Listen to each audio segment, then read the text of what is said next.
Olá pessoal, tudo bem com vocês? Eu espero que sim, espero que vocês também estejam se cuidando bastante. A gente está aqui hoje para falar sobre um assunto, digamos que difícil, mas essencial, fundamental. O tema da nossa aula de hoje é da pesquisa ao verbete, entre ler e produzir conhecimento. Todo mundo é capaz de produzir conhecimento? Vamos pensar um pouquinho mais no tempo. Tudo que a sociedade sabe, tudo que a gente aprendeu, todas as invenções, será que... como isso foi possível? Já ouviram falar de conhecimento acumulado? Pois é. O conhecimento acumulado nada mais é do que tudo aquilo que a gente aprende no decorrer de todas as décadas e vai colocando em prática. E esse conhecimento acumulado é justamente porque ele vai se somando. Como assim se somando? Então eu aprendo uma coisa, passado alguns anos eu desenvolvo e melhoro aquela coisa, depois de algum tempo aquela coisa muda de cara e fica ainda melhor. E a ideia é que a humanidade evoluiu muito. Obviamente a gente ainda tem muito a evoluir. Quem não quer ainda ver um carro que voa, por exemplo, né? Então, com o passar do tempo, a soma de todos esses estudos auxiliam para a nossa evolução intelectual, tecnológica, enfim. E como produzir conhecimento? O jeito mais efetivo ainda é a escrita.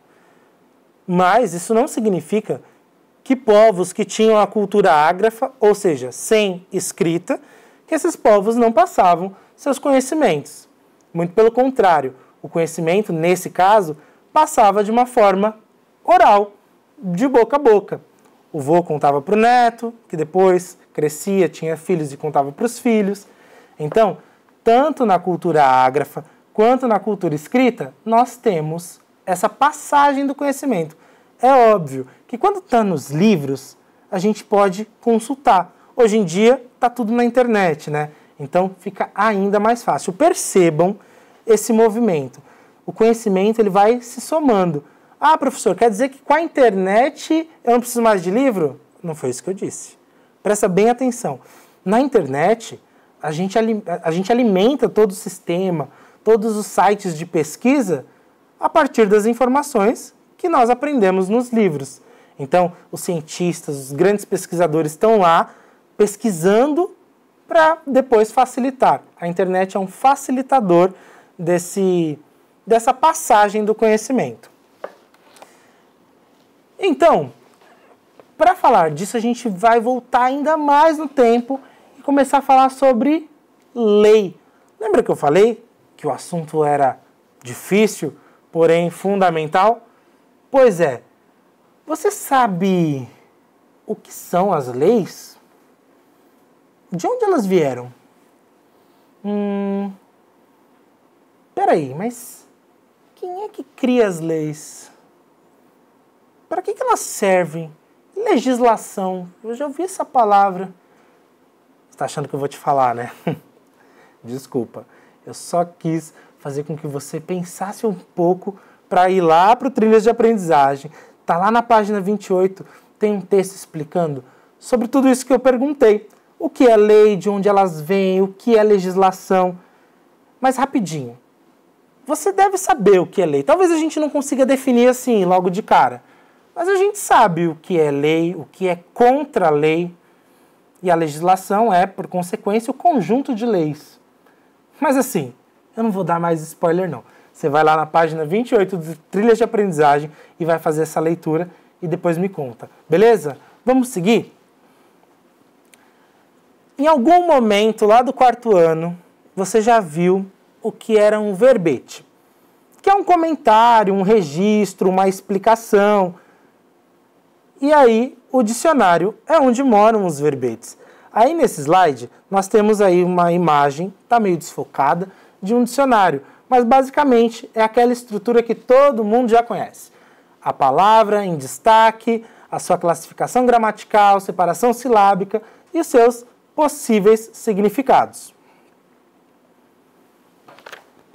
Vamos fazer uma leitura juntos? Aquela leitura eu deixei vocês fazerem sozinhos, mas essa a gente vai ler juntos. Está lá na página 30, corre lá na página 30, mas pode acompanhar aqui pela tela, é esse texto que está na tela. Vou ler com vocês. Tudo bem? Quando alguém deixa o próprio país para buscar refúgio ou proteção em outro, é chamado de refugiado. Em alguns casos, as pessoas são obrigadas pelo governo a sair do país. Outras vezes, elas o abandonam porque fazem parte de um grupo que está sendo maltratado ou perseguido. Há ainda os que deixam a terra natal para fugir da guerra ou da fome. Embora procurem abrigo em um novo país, frequentemente os refugiados continuam a pensar no país de origem como seu verdadeiro lar. Caso a situação mude, eles podem voltar para casa. Isso os diferencia dos migrantes, cuja mudança para um novo país quase sempre é permanente e não temporária. Os refugiados também são diferentes dos chamados deslocados, que são pessoas obrigadas a deixar suas casas, mas não a abandonar o seu país. Provavelmente você já ouviu essa história de refugiado.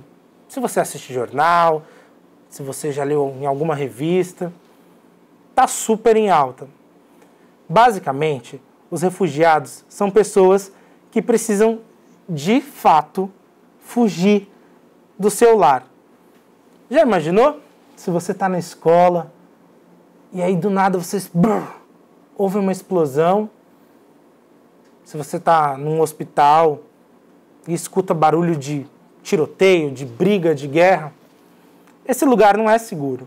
E é por isso que essas pessoas procuram segurança, tranquilidade, condições melhores em outros países. Por isso eles são refugiados. Mas como o texto aqui esclarece, os refugiados têm aquela vontade, aquele sonho, talvez, de voltar para casa.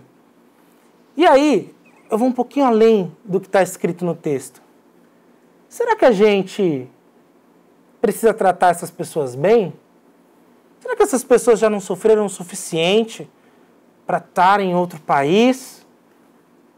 Será que as pessoas abandonam o país assim porque querem? A gente precisa pensar bastante nisso. E pensando nessas coisas, eu quero que vocês olhem para essas imagens. De acordo com o que a gente viu nessa atividade, eu quero que você elabore agora um verbete enciclopédico com uma definição para a palavra refugiado. Você pode voltar nos textos, você pode ler em outras fontes, desde que sejam confiáveis, perguntar para alguém se de repente você conhece algum refugiado. Enfim, olhe para essas imagens e crie o seu verbete, explicando. Diferente de um verbete poético, eu quero uma definição mais pontual. Beleza? Então, tem duas imagens, você pode escolher qualquer uma e defina aí o que é um refugiado. Até a próxima aula, eu espero que vocês continuem bem, continuem se cuidando. Eu sou o professor Bruno Carvalho e é nessa que eu vou. Até mais!